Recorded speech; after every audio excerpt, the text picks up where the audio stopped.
Falling in Reverse dropped their new album, Popular Monster. His takes are we're removing that, Yeah. and we're talking solely about the music. Now, I do think it's unfair to say that completely we can't touch on like anything he said, or any of that can feed into Because it's our. very much in the record. It is. Yeah. It's kind of like so this segues perfectly into my opinion of the record. I feel like almost every single song on this record, except the fucking Last Resort cover, talks about being canceled, or this new generation, or Twitter, Or how he's the or bad these guy. kids, or I'm the fucking bad guy. It's like every single song on this record is just about, oh, I'm edgy. I have dark humor. I have dark humor, guys. So topic wise, that's what the record covers. It's not a concept record. It's not a, oh, look at this world that he's building. It's not like a, oh wow, he must have gone through some real heavy shit. Like, it's just him, in my opinion, it just reads as him being bitter throughout the whole record, and that kind of dampens my expectations and any positive feedback that I would have had for this, because he's just salty the entire time. And it's not cute. It's not catchy, in my opinion. Um, I had the pleasure of watching Prequel, the music video for Prequel. I watched it twice because I just couldn't wrap my head around it. Um, like an hour or earlier, like an hour or less when it came out. And it is so interesting. So I'm very familiar with that song, and I'm happy he did make it the opener, because I love when people make the opener a single, so then it kind of gives you some familiarity to kind of enter the record. Um, I think there are a couple corny lines on it. I think it's possibly the better song off of the record. And that's saying a lot, because even then I still was not the biggest fan of it. The fucking line where it's like, I guess you could see I escaped my fate. It's like, oh Christ, dude. I it's so it's so interesting. I don't know. I'm sure you have shit to say. Um, I just have to say, I think it's a very bitter record. I think it's very one-sided, one-toned. Sound-wise, it sounds like he had fun making it. He covered rap, hip hop, metal, country. So I think sound-wise, great. I like the variety. I do like that. And I think he did some of them very well for what they are.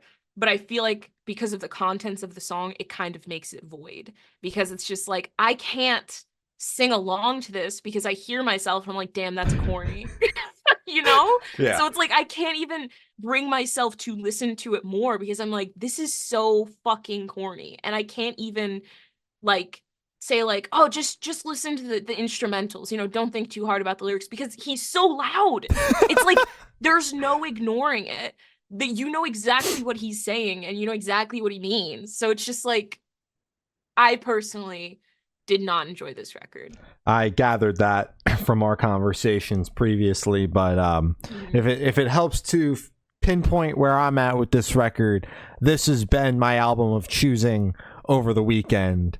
I know. While listening through, music on drives and whatnot.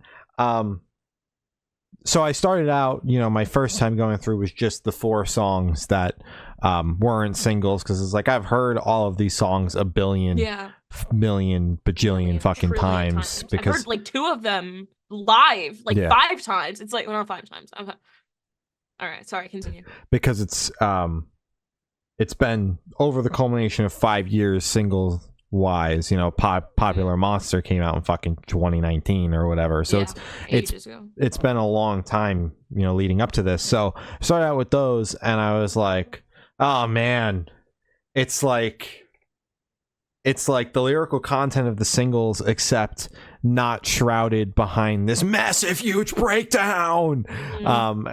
Like, it's obviously huge production throughout the entire record, but like absolutely these singles are just so massive, these huge arena anthems, and it's like then you compare it to the non-singles on the record, and it's like now what he's saying hits a little bit more because you can hear him just a little bit better.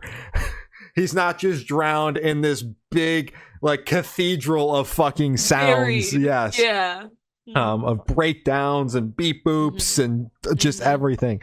So that was my first initial impression. I heard Bad Guys like, oh my god. Christ, I heard Trigger Warning. I'm like, this flows like a Fall Out Boy song. Why does it flow like a Fall Out Boy song? Yep. I heard No Fear. I'm like, god damn, can you like this song is currently current.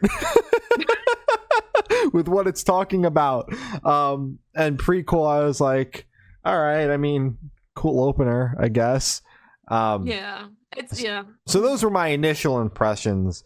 And then Bad Guy was stuck in my head, and then Trigger Warning got stuck in my head, then No Fear got stuck in my head, and I'm like, fuck. For me, it's less about the actual lyrical content and what he's saying in the songs, and more so the fact that everything about the songs, singles and non-singles, are so catchy that is why I gravitate towards listening to it. I'm able to disassociate from what he's whining about, because that's really what I feel like's going on throughout most of this record. Yes. I'm able to disassociate from that and listen to the music as he is saying words, singing them. Yep. And then there is just a massive amount of other things going on, and it all creates this very cool sounding song. So that is how I'm able to listen to it. I mean, yes, I'm obviously listening to lyrics. I know the lyrics. I'm not, it is what it is, but that is how I'm able to listen to it. I'm not like, yeah, man, say that again, but like, that's when you said like I'm listening to it not because of I'm connecting with the lyrics or anything. I was like, oh no, I didn't think you were listening to it because you were like, this really speaks to me. I'm being canceled too, or like, oh, that generation. No, I didn't pick it up as that at all. And like I feel like, obviously as an artist you should use art to express yourself, but by making an entire record that's like about they're canceling me, it's like canceling and all these problems that you've had, it becomes a smaller subset of people that can actually resonate with what you're saying, and it's like now can that person have a similar feeling to me, where it's like I like the song, I don't resonate, but I like the song as it is, or you open yourself up to more people that have an opinion like you, which is like I can't get past how much he's talking about this one thing throughout this entire record. Now he didn't try to hide it, because we obviously heard it in all the singles. He made the fucking cover art his mugshot. Like we all kind of knew what we were getting into, but I'm just like, I wish that there were songs on here that weren't about this, because it's not what Falling in Reverse has always been about. No. It's been a shift basically since the beginning of, it's weird because he hasn't put out a full length since 2018 and has seen the most amount of growth he's seen his entire career by doing less music and less singles and basically more talking online. Which is wild. But it's basically been since like around the time of the first couple of singles for this record dropping, where it has turned into what it has turned into. So, with that being said, I did enjoy the record. I think that, whether you like Ronnie, hate Ronnie, love what he's doing, hate what he's doing, what it's doing for rock and metal and the size rooms that he is playing is a big step. No matter what, the ability to give the support slots to other bands in the scene is massive. So love him or hate him, I think that this is big for the scene, whether it be him or someone else, because it's not just him. I mean, I did not think that I was going to see I Prevail headlining or co-headlining the same rooms that he is out headlining, because I'm having a similar feeling with them blowing up the way that I did about all of a sudden everybody knows Kubla Khan. Like, right, that was just kind of fucking wild, right? Like I saw that tour go up, I'm like, there's not a way in hell There's not a way in hell. Like someone made a mistake. That's billed the wrong way. And now they're out doing the damn thing. It just finished up. So, you know, I think that, you know, we're in a very interesting time for you know, rock and metal, and he's definitely at one of the forefronts. But I rock with it.